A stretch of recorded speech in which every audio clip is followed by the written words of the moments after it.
गंगा थोड़ा पानी दिया, कूला कर ले।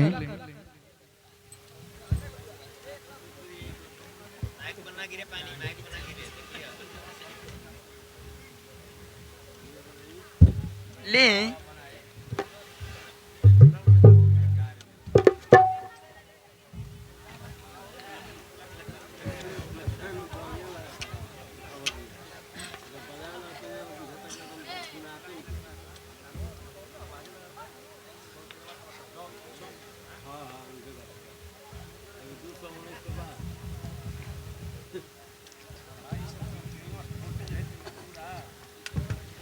ए राजू के पापा, आप खेते जाए, सब बोझा एक जगह कर दे, हम आज शाम के कटवा दियल जाई।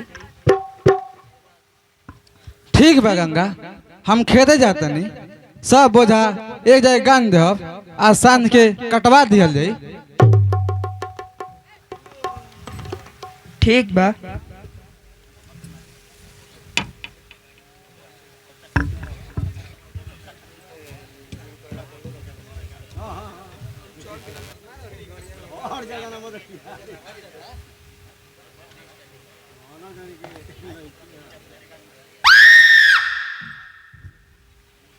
हम हूँ जाता नहीं नरेगा भाई में काम करे।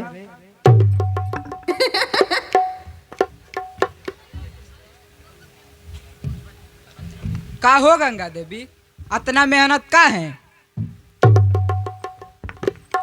मास्टर जी, बेटा राजू के पढ़ावे खातिर हम कुछ भी कर सकिला।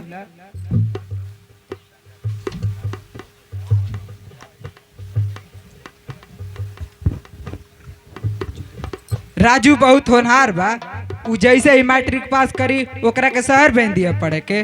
बाकी मन लगा के मेहनत कर जा बेटा, ये जिंदगी के सहारा बा।